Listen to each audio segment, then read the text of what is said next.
이제 다시 초점이 남유다 왕국으로 돌아오는데 이거 헷갈리시진 않죠? 찬찬히 하시면 사람 이름이 자꾸 나오고 지역 이름이 나오고 그래서 좀 헷갈리실까 봐 걱정인데 찬찬히 들으시면 될 것 같습니다. 남유다 왕국으로 초점이 옮겨져서 오늘은 아하스라고 하는 왕 이야기인데 우리가 초점을 맞출 건 뭐냐면 이 아하스가 우리 눈에 보기에 한마디로 좋은 땅에서 나온 나쁜 나무와 같은 느낌을 주기 때문에 좀 주목하게 됩니다. 우리가 좀 예측하기 어려운 조금 좌충우돌하는 인물이 갑자기 튀어나왔는데요. 우리가 아까 1절, 2절을 읽었는데 이 사람이 16년간 남유다를 다스리면서 이스라엘과 대척점에 있는 그리고 하나님을 거역하는 북이스라엘의 왕들의 습관을 따라 행동하기를 좋아했어요. 그렇다면 하나님에 대한 신뢰가 상당히 적은 사람이라는 것을 알 수 있겠는데 남유다는 그동안 하나님 중심적 기조로 쭉 오던 나라였는데 아하스 때 갑자기 확 바뀌어가지고 아하스는 하나님을 굉장히 정면으로 거스리고 그리고 북이스라엘의 왕들의 길을 따라서 행하기를 굉장히 좋아했고 그리고 하나님께서 대단히 역겨워하시는 이방인들의 가증한 일들을 따라서 행했고 그것에 대한 한 이해로 자기 아들을 불 가운데 지나가게 하는 아들을 불에 태워 제사를 드리는 이상한 짓거리를 했어요. 사실 성경에 보면 암몬이 이제 전쟁 중에 굉장히 긴급했을 때 암몬 왕이 자기 아들을 언덕 위에서 불태움으로 적군이 그 가증한 일 때문에 경악하고 돌아가게 만든 사건이 있거든요. 그래서 이것은 굉장히 좀 긴급할 때 자기 방식대로 자기 나름대로 뭔가를 자극적으로 신을 자극해서 신의 분노함으로 적들을 물리치려고 한다고 할까요? 이런 식의 매우 애매한 방식의 표현이었는데 아하스가 어찌된 일인지 자기 아들을 불에 태워 죽이는 불 가운데로 지나가게 하는 이상한 짓을 따라서 했다는 것입니다. 그런데다가 이 사람은 산당을 없애기는커녕 산당의 예배를 장려했던 것 같아요. 그리고 몸소 자기가 스스로 산당들을 방문하면서 예배를 드리고 모든 작은 산들 위에와 또 모든 푸른 나무 아래에다가 제단을 쌓았고 거기서 제사를 드리는 좀 상당히 어긋나가는 그런 왕이었습니다. 한마디로 이 아하스를 곰곰이 좀 묵상하면서 생각해 보니까 이 아하스는 어떤 인간인가 생각해 보니까요, 무언가 자신이 원하는 게 생기면 내가 이것을 쭉 해야 되겠다라고 원하는 어떤 결과를 얻어내기 위해서라면 그 결과를 위해서 도움이 될 거라고 생각되는 것은 어떤 것일지라도 해보는 이런 식의 이제 욕망이 있던 사람인 것 같아요. 그래서 내가 원하는 결과를 얻어내기 위해서라면 물불 가리지 않고 무슨 짓이든 할 수 있는 그런 사람, 내가 원하는 것을 우상으로 삼는 사람. 우리들에게도 그런 것들이 있죠. 돈을 위해서라면, 내가 권력을 위해서라면, 명예를 위해서라면, 친구를 위해서라면, 심지어 친구 관계에 목숨 건 사람들도 있잖아요. 그것을 위해서라면 내가 뭐든지 하겠다고 할 때 이 사람은 그게 뭐였는가 하면 소위 강함이라는 거였던 것 같아요. 강함, 좀 강해져야 되겠다, 내가 강해져서 안전을 지켜야 되겠다라고 하는 생각을 위해서라면, 그것을 이루어 줄 것 같은 어떤 행동이라면, 종교적 행동이라면 무슨 일이든지 할 수 있을 것 같은 태도로 이제 왕직을 감당했던 사람이 바로 아하스였던 것 같습니다. 그런 의미에서 여러분, 우리들이 어떤 희생도 마다하지 않으려고 하는 그게 바로 우상이죠. 그게 우상입니다. 그걸 위해서라면 난 무슨 짓이든지 할 수 있어. 그게 우상이에요. 그래서 나는 내 자식을 위해서라면 무슨 짓이든지 할 수 있어. 그렇다면 그 자식이 우상이 되는 거죠. 무슨 짓이든지 할 수 없어야 됩니다. 하나님의 뜻만 행해야 됩니다. 하나님의 뜻 안에서 행해야 됩니다. 그런 의미에서 아하스의 신은 강함이었던 것 같아요. 강함. 따라서 이 사람은 강함을 자기의 우상으로 삼았기 때문에 이 사람이 자연히 자기 신으로 삼을 수밖에 없었던 대상은 그 당시에 최강국, 신흥 강국 아수르였어요. 그래서 아수르를 신으로 삼고 아수르 앞에 납작 엎드리게 되었는데, 아수르와 대립하고 있었던 이 구시대의 강국 아람이 이제 아수르를 의지하는 아하스를 공격했어요. 그러니까 아하스가 이제 지금 구도 지난주에 말씀드렸죠. 아람, 이스라엘, 유다인데 이 아람과 이스라엘이 좀 친밀해지면서 반아수르의 이 전선을 구축했어요. 근데 이 남유다는 아수르가 워낙 강국이니까 아수르를 의지했단 말이에요. 그러니까 그것이 기분 나빠가지고 아람과 북이스라엘 연합군이 유다를 공격했어요. 먼저 유다를 쳐서 아수르를 압박하려고 했고, 너 우리 편 돼, 이런 식으로 공격을 했는데, 이때 이제 아하스가 아수르에게 이제 금은 보화를 보내서 우리를 좀 도와달라고 요청을 했고, 아수르는 이때요, 사실은 아수르 입장에서는 남유다는 별로 고려 대상이 아니거든요. 뭐 남유다와 연합하고 자시고도 없어요. 그냥 자기의 그냥 봉신 국가 정도면 되는데, 마침 아수르 입장에서는 아람이 아주 눈에 가시 같았기 때문에 구 세력이죠. 구 시대의 강자 아람을 치고 싶은데 어떤 명분을 기다리고 있던 차에 마침 남유다 왕 아하스가 아수르에게 도움을 요청하니까 그것을 명분 삼아서 아람을 공격하는데 아주 일시에 그냥 쳐버려요. 그래서 아람을 공격해서 수도 다메섹, 아람의 수도가 다메섹인데 다메섹을 초토화시키고 아람 왕 르신이라는 왕을 죽여버립니다. 그런 이제 상황이에요. 그런데 굉장히 재밌는 게 있어요. 뭐냐면 이 아하스가 강함을 자신의 우상으로 삼았다는 증거인데, 뭐냐면 아수르 왕이 아람을 정복하기 위해서 내려와서 아람의 수도 다메섹을 초토화시키고 왕을 죽이고 다메섹에 잠시 머무르는 동안 이 남유다 왕 아하스가 이 아수르 왕에게 알현하고 감사하고 잘 보이기 위해서 다메섹을 방문해요. 근데 다메섹에 가서 아수르 왕을 아련하는 중에 다메섹의 신전의 제단이 굉장히 뭔가 영향력 있게 보였는 것 같아요. 굉장히 재밌게 보였는 것 같아요. 좀 힘이 있게 보였나 봐요. 그러니까 그 제단을 그려가지고 그것을 남유다의 예루살렘 성전의 제사장에게 보내서 너 이거랑 똑같이 만들어놔, 내가 가기 전에, 이렇게 이제 부탁을 한다는 거죠. 다시 말하면 자기 눈에 보이기에 이게 내게 도움이 되겠다고 판단되는 것은 뭐든지 해요. 이게 참 굉장히 재밌는 인간이신데, 여기 이제 10절 11절 한번 읽어보겠습니다. 10절 11절 시작. 아하스 왕이 아수르의 왕 다메섹에 갔다가 거기 있는 제단을 보고 아하스 왕이 그 제단의 모든 구조와 제도의 양식을 그려 제사장 우리야에게 보냈더니 아하스 왕이 다메섹에서 돌아오기 전에 제사장 우리야가 아하스 왕이 다메섹에서 보낸 대로 모두 행하여 제사장 우리야가 제단을 만든지라. 그리고 나서요 어떻게 하는가 하면, 보세요. 이 새 제단이 규모가 굉장히 큰 제단인 것 같은데, 이 제단을 예루살렘 성전에 두려니까 성전의 기존의 기구들의 배치를 바꿔야 돼요. 그래서 물두멍, 그 다음에 기존의 제단의 위치를 바꿔가지고 제단을 중심에 딱 두고, 그 다음에 뭐라고 얘기하는가 하면, 내가 앞으로 신들에게 어떤 도움을 구할 일이 있을 때는 모든 제사는 이 새로운 큰 제단에서 드리겠다.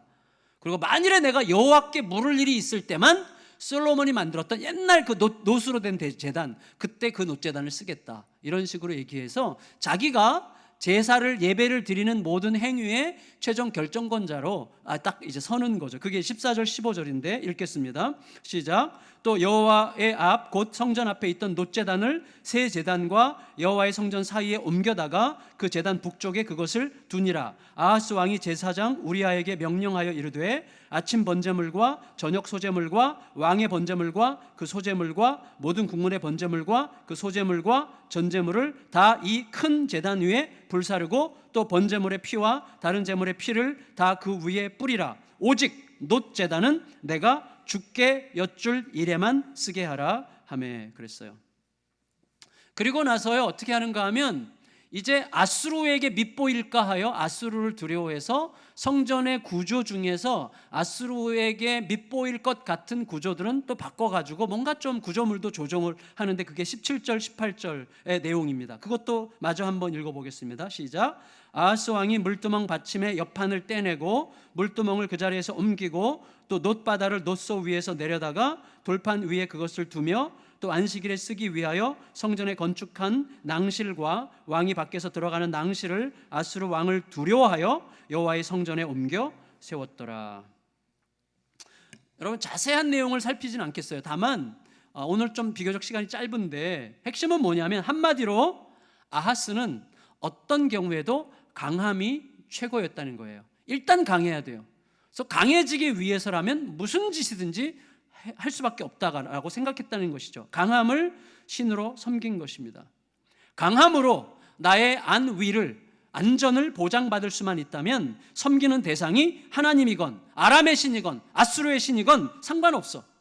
아하스는 그런 확신으로 강함을 확보하기 위해서 이미 제사장 계열을 완전히 장악한 것 같아요. 그래서 제사장 계열 중에 대표인 우리야 제사장을 마음대로 갖고 놀아요. 16절 읽을까요? 16절 시작. 제사장 우리야가 아하스 왕의 모든 명령대로 행하였더라. 사실은 제사장이 그렇게 말 들으면 안 되는 사람들이거든요. 제사장은 견제해야 되는 사람들이라고 말씀드렸잖아요. 근데 아하스가 지금 마음대로 부리고 있어요, 제사장을. 그만큼 힘을 나름대로 갖췄고 제사장 계열들도 지배적으로 진압했다는 생각이 듭니다.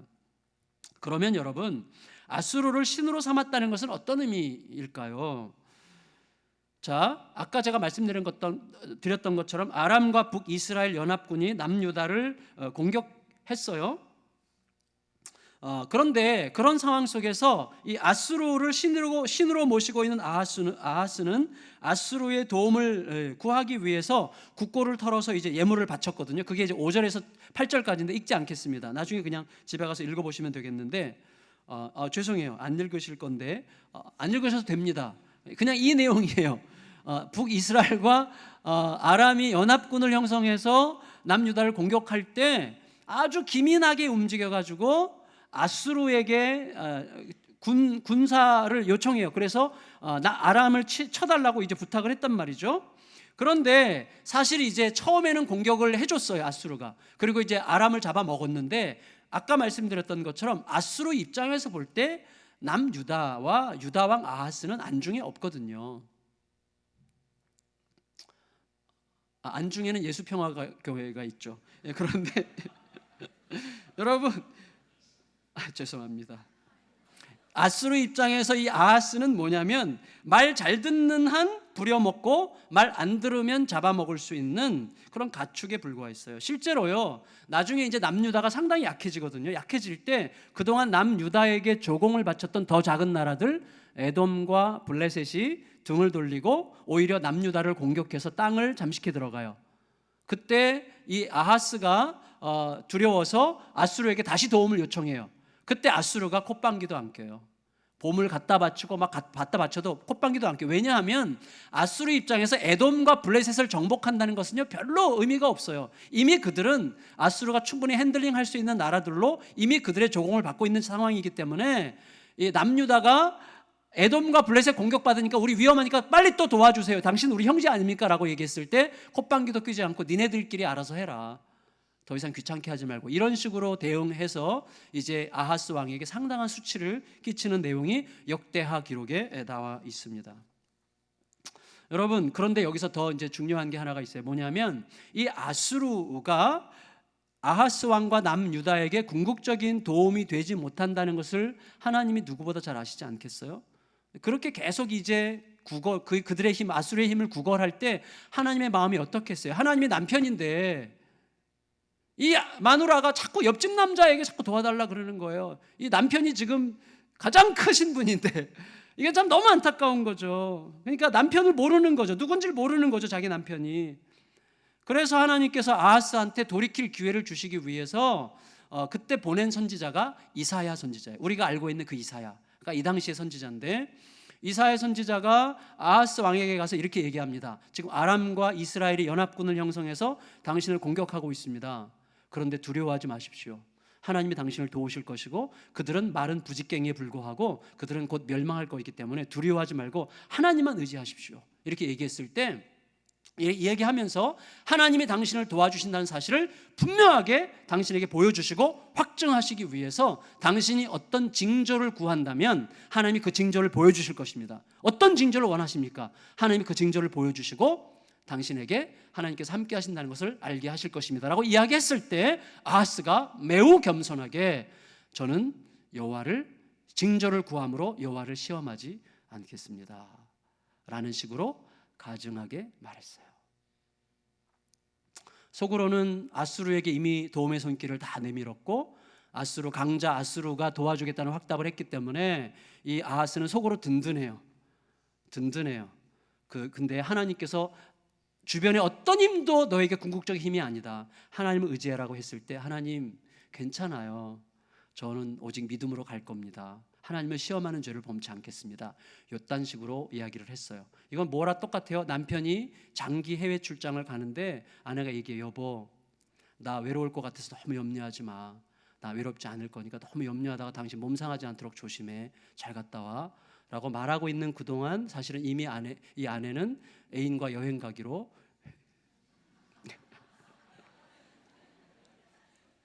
약조가 다 되어 있는 상황이에요. 우리 여성분들에게 진심으로 사과드립니다. 이 여자를 타겟으로 한 게 아니라 사실 남자 반대 경우도 똑같아요.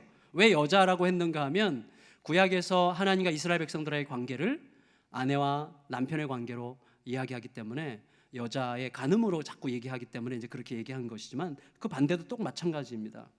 여러분, 어쨌거나 아하스의 신은 하나님이 아니라 아수르였어요. 아수르. 이 아하스는요, 사태 파악을 제대로 못하고 철없이 좌충우돌하는 독재자 같은 그런 느낌이에요. 그러니까 그 손에 권력이 들어가면 결코 안 될 그런 존재에게 권력과 힘이 주어진 거죠. 그런 일들이 역사 속에서 굉장히 많이 있었고, 그때마다 시대는 얼마나 많이 퇴행하고 역행합니까? 그래서 질서와 정돈된 규칙을 깨뜨리는 이 아하스의 파행적 행동은 그 폭이 굉장히 넓었어요. 도대체 가늠이 안 되고 이해가 안 되는 이상한 짓을 많이 했는데, 그러면서도 자신이 누구인지, 자신이 뭐 해야 되는 사람인지를 제대로 깨닫지 못하고 있었던 거죠. 아니, 자신이 누구인지, 자기가 뭐 해야 되는 사람인지를 제대로 깨닫지 못했기 때문에 그런 짓을 하는 것이죠. 우리가 잘 알고 있는 게 있고 또 알아야만 되는 게 있습니다. 그게 뭐냐면, 하나님을 멀리할수록 우리가 결정적인 미로에 빠지게 되는 이유가 있어요. 하나님을 멀리할수록 우리는 반드시 함정의 미로에 빠져서 얽히게 되어 있습니다. 이유는 뭐죠? 하나님으로부터 멀어지는 것과 내가 나 자신에 대한 자기 이해가 혼돈스러워지는 것은 너무나 긴밀하게 연관되어 있는 거예요. 보세요. 모든 문제는 언제 생기죠? 사장님이 사장님답지 못할 때 생기는 거예요. 남편이 자기가 누군지, 자기가 뭐 해야 되는 사람인지 잊어버릴 때 문제가 생긴 것입니다. 아내가, 아이들이 자기가 누군지, 자기가 뭐 해야 되는 사람인지를 모를 때 문제가 생기는 거예요. 그런데 내가 누군지, 내가 뭐 해야 되는 사람인지를 정확하게 선명하게 아는 유일한 길은 하나님 앞에 있을 때밖에 없습니다. 제가 지난주에 말씀드렸죠. 아까 기도할 때도 집사님 말씀하셨는데, 교만과 좌절, 우리가 뻔히 보면서도 빠지는 함정, 그래서 우리들의 인생을 망가뜨리는 두 가지 함정, 교만과 좌절이에요. 여러분, 우리가 하나님 앞에 서지 않기 때문에 교만하게 되는 것이고, 하나님과 함께 있다는 사실을 잊어버리기 때문에 좌절하는 것입니다. 하나님 앞에서 하나님과 함께 있으므로 우리는 교만과 좌절을 피해갈 수 있게 되는 것 아니겠어요? 따라서 여러분, 사람이 영적으로 어두우면, 다시 말하면 하나님 앞에 가까이 가지 못하여 내가 누군지, 내가 뭐 해야 되는 사람인지가 불분명해져서 자꾸 선을 넘게 되면, 자꾸 오버하게 되면, 아니면 내가 마땅히 해야 될 일도 못할 만큼 좌절하고 있으면 어떻게 됩니까? 자기로서는 정치적으로나 현실적으로나 상당히 기민하게 빠르게 지혜롭게 움직인다고 굉장히 많은 빠른 조치들을 취하겠지만, 그러나 그런 조치들을 취할수록 그는 그 모든 행위들이 결국 더 복잡하게 얽히고 설켜가는 악순환의 손바닥에서 놀아나는 자질구레한 움직임들에 불과하다는 것을 알게 될 것입니다. 정말로 그래요. 하나님 앞에 딱 서게 되면 굉장히 심플해지죠. 단순해지죠. 오름을 향해서 그냥 단칼에 가는 거예요. 그럼 모든 게 정리가 되기 시작해요. 그러나 계속 잔머리를 굴리게 되는 이유는 뭐냐면, 내가 누군지, 내가 뭐 해야 되는 사람인지가 선명하지 않기 때문인데, 그것은 내가 하나님 앞에 명백하게 서지 않았기 때문입니다. 결국 모든 행위들이 스스로 계속 얽어내는 짓으로 반복되다가 망하게 되는 것이죠. 결국 악순환이에요. 악순환. 어떤 악순환입니까? 성도 여러분, 아수르를 섬기는 이유는 강함을 섬기기 때문이고, 강함을 섬기는 이유는 자기 자신이 생각하는 정도, 자기 자신이 생각하는 어떤 수준의 안전 욕구를 섬기기 때문이에요. 그래서 안전하지 않는 한 나는 살 가치가 없어, 이렇게 느끼게 된단 말이죠. 여러분, 다시 말하면 아수르를 섬기고 강함을 섬기는 것은 결국 자기 자신의 안전 욕구를 섬기는 데서, 신으로 삼는 데서 나오는 현상에 불과한 것인데, 결국 그게 악순환이라는 거예요. 왜?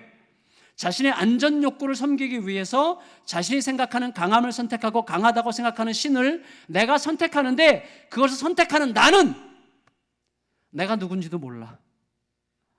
내가 뭐 해야 되는 사람인지도 모르는 내가 내 편에 설 수 있는 강한 신을, 그런 내가 선택하니 어떻게 그게 보장이 되겠어요? 그러니까 악순환이 계속되는 것입니다. 도무지 신뢰하면 안 되는 자기 자신을 자신이 섬길 신을 선택하는 기준으로 모시는 것이기 때문에 악순환은 불가피한 거예요. 그게 너무나 많은 인생들의 특징입니다. 자기 힘으로 하나님처럼 강하고 안전한 존재가 되려다가 가장 악하고 불안한 존재가 된 사람이 누구죠? 에덴 동산의 아담이에요.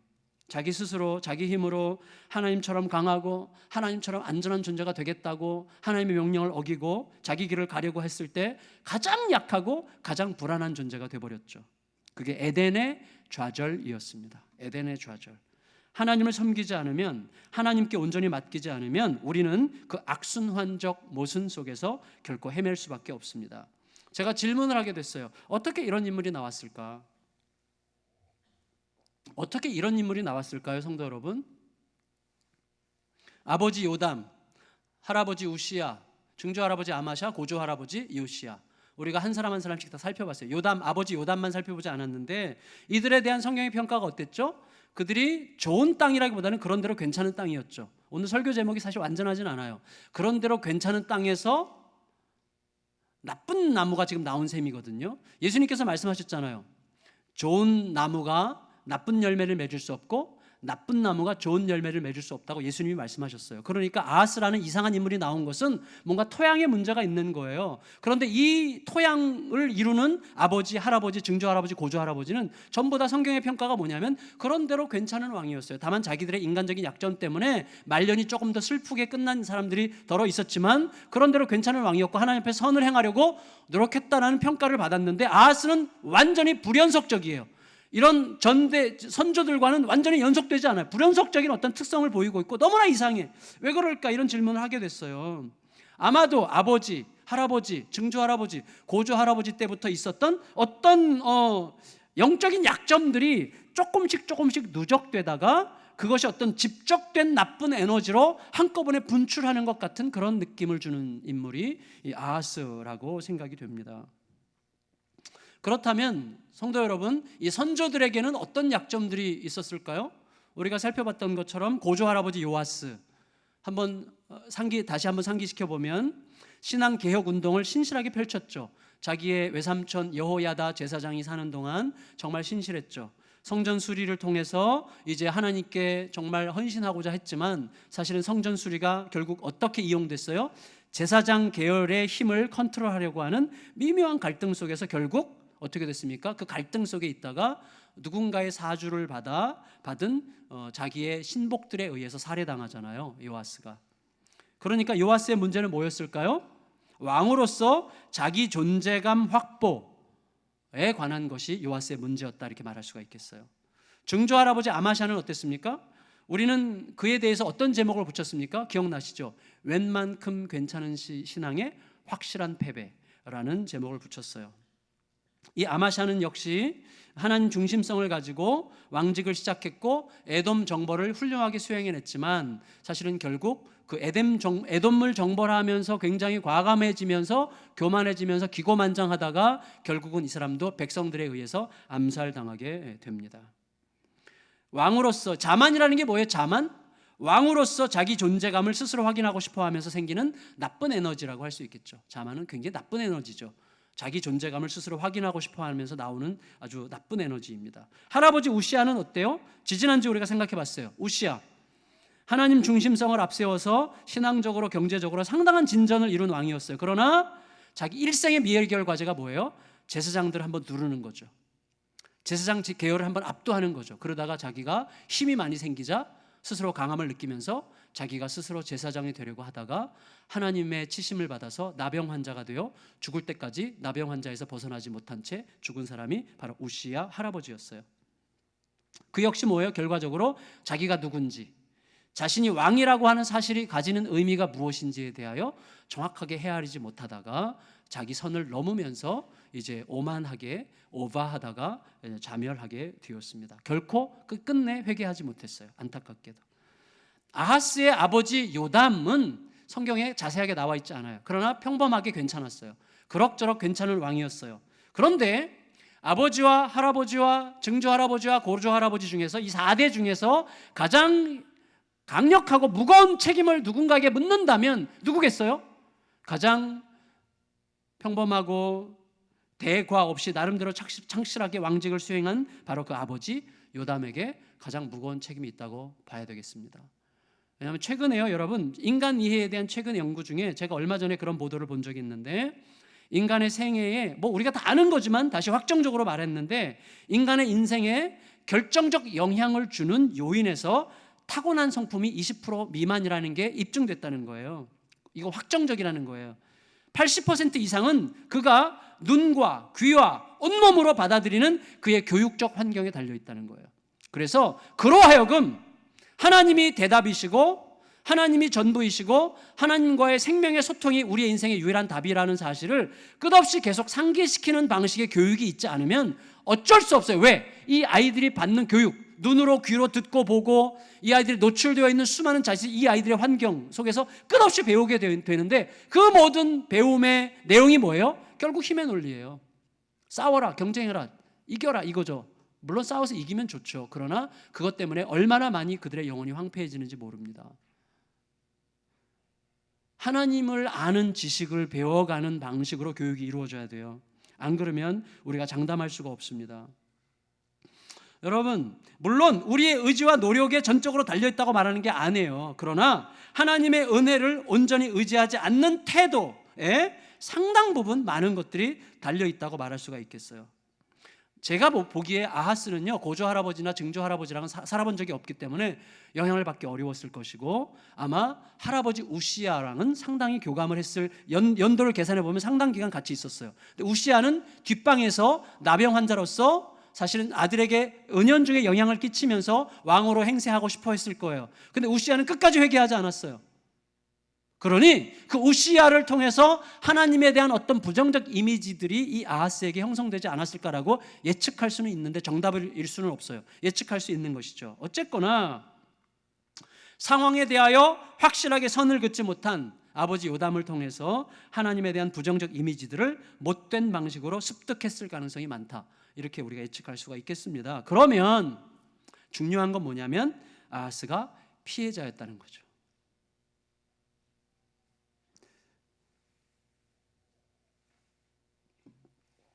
원가족 안에서, 아버지와 할아버지, 이 원가족 안에서 경험한 모든 환경들에 의한 피해자라고 할 수 있습니다. 그렇게 만들어진 거죠. 그렇다면 저와 여러분, 우리 모두도 피해자죠. 그러나 이것이 얼마나 위험합니까? 피해자 의식은 세상을 구원하지 못해요. 피해자 의식은 어떤 문제도 해결하지 못해요. 두 사람이 갈등하는데 서로 피해자야. 누가 해결합니까? 피해자 의식. 그러나 너무 많은 경우에 저도 상담을 존중합니다. 그러나 상담이 자칫 우리들에게 줄 수 있는 의도하지 않은 약점이 있어요. 내가 그렇게 행동할 수밖에 없는 과거가 있다고 나를 설득하고 자기 합리화를 이루게 되는 배경이 되는 거거든요. 그것에 머물면 아무 문제도 해결이 안 돼요. 나는 그럴 수밖에 없었어. 나는 그렇게 만들어졌거든. 그래서 어쩌자고요. 어떤 문제도 해결이 안 되는 거예요. 성도 여러분, 모든 것들이 오직 피해의식의 틀 안에서만 인식되면 세상은 서로 책임 떠넘기기로 대혼란에 빠질 것입니다.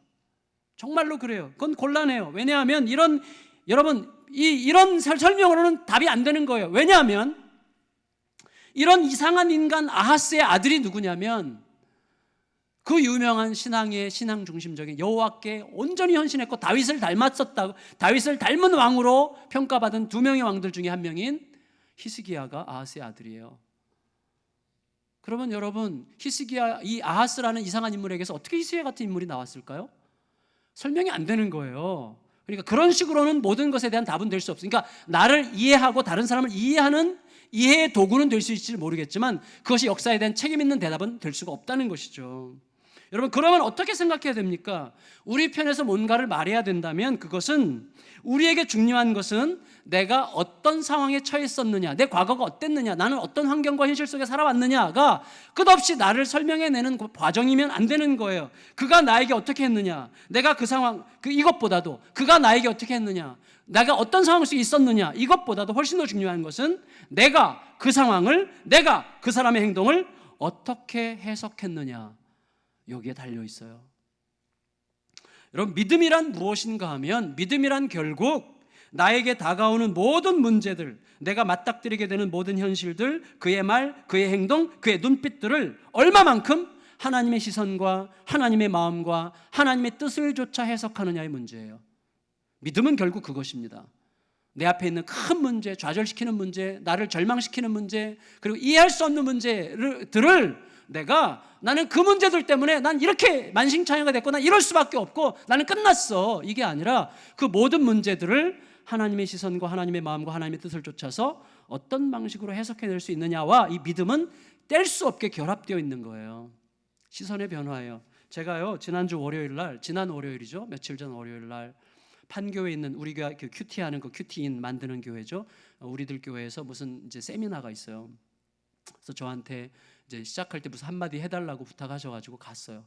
이제 가서 이제 이렇게 그 분위기 속에서 이제 그 김양재 목사님으로 이제 하시는 얘기 중에 제가 들은 건데, 이건 공개된 이야기이기 때문에 여기서 얘기해도 되는데, 공개되었지만 너무나 자극적인 이야기라서 여러분 마음을 좀 추스르셔야 될 것 같아요.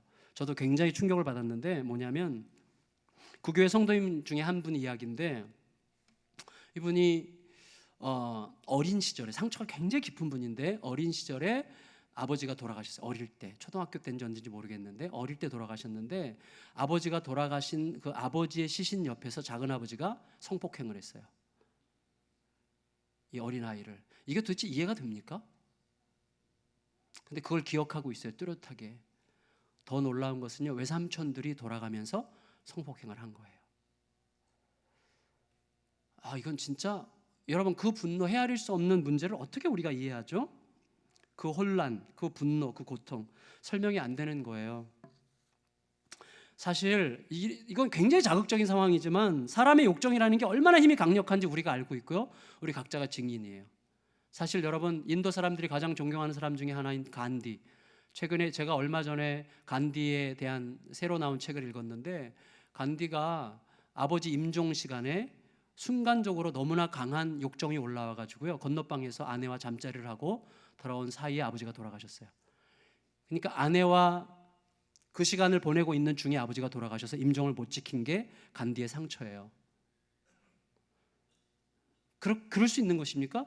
아버지가 돌아가시는 상황에서도 그런 욕정이 일어날 수 있는 게 인간이에요. 그러니까 이런 욕정들이 솔직히 전능하신 하나님의 절대적 진리 앞에서 제대로 다뤄지지 않으면, 제가 지난주에 말씀드린 것처럼 살인과 살기가, 음란과 간음이, 도둑질과 탐심이 같은 것이라고 내 안에서 인식되지 않으면 우리는 어느 순간 어떻게 될지 모르는 사람들입니다. 정말 굉장히 무서운 거죠. 저도 장담할 수 없어요. 우리 모두가 장담할 수 없어요.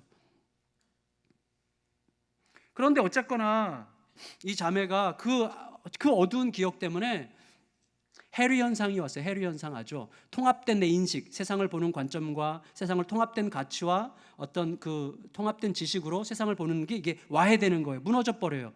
그것에 나타나는 극단적 현상 중에 하나가 다중인격이잖아요. 이 사람이 됐다가 저 사람이 됐다가, 얼마 전에 뭐 드라마 있었잖아요. 드라마 뭐죠? 하여튼 그거 있었어요.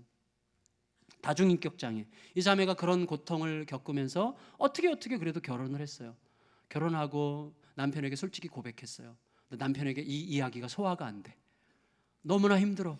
남편도 얼마나 이게 큰 어려움이에요. 남편이 그걸 어떻게 소화해냅니까? 너무나 고통스러운 거죠. 그러니까 이 아내가 상담하는 사람에게 자기 마음 문제를 털어놓기 위해서 상담을 했는데, 상담가와 또 눈이 맞아가지고 또 바람을 폈네. 그러니까 이런 경우에 어떻게 해야 되는 거예요? 끝났죠. 이거 끝난 거예요. 보통 우리 인생에서 이런 정도의 이야기면 끝장입니다. 끝장. 그런데 이 자매가 회복이 됐어요. 이 남편도 회복이 됐어요. 부부관계가 회복이 됐어요. 이런 일이 있을 수 있어요? 도대체 세상에? 이런 일이? 어떻게 회복이 됩니까? 이게 회복이 됐어요. 예수 그리스도의 복음 안에서. 복음은 회복시키는 거예요. 복음은 어떻게 회복시키죠? 여러분, 이들이 어떻게 그런 혹독한 환경을 극복하고 새로운 길로 나아갔습니까? 오늘 조금 한 5분만 늦게 가셔도 되겠죠? 죄송합니다. 제가 말을 조금 더 해야 되는데 5분만 더. 이제 성찬식을 해야 되거든요. 성도 여러분, 하나님의 시선을 통한 현실에 대한 해석만이 그걸 가능하게 하는데, 솔직히 우리는 거의 그 시선을 가질 수 없어요. 우리가 얼마나 얄팍하고 얼마나 이기적입니까? 그런 시선을 어떻게, 하나님의 시선을 아무리 끌어당기려고 해도요, 내 안에 있는 깊은 상처가, 분노가 결코 하나님의 시선을 내 것으로 삼지 못하게 만들어요. 그래서 하나밖에 없어요. 뭐죠? 죽어야 되는 거예요. 제가요, 저의 처절한 자존심 알게 됐어요. 나는 못하더라고요. 그래서 죽는 수밖에 없더라고요. 죽는 수밖에. 내가 죽고 예수가 사셔야 되더라고요. 하나님의 시선, 하나님의 마음, 하나님의 뜻을 우리에게 가져다 주시는 분은 죽으시고 다시 사신 예수님 한 분밖에 없어요. 자, 그래서 자신에게 계속 이렇게 얘기해요. 야! 예수님이 죽으셨는데 너 왜 못 죽어? 저에게 계속 얘기하는 거예요. 야, 예수님이 죽으셨는데 너는 왜 못 죽어? 제 자신에게 날마다 혼냅니다. 예수님이 죽으셨는데 너라고 왜 못 죽니? 이렇게 말하는 거죠. 그 생각이 믿음이 되고 확신이 되어 나를 통과하고 나를 사로잡을 때 우리는 불현듯 시선이 달라지는 것을 알게 됩니다.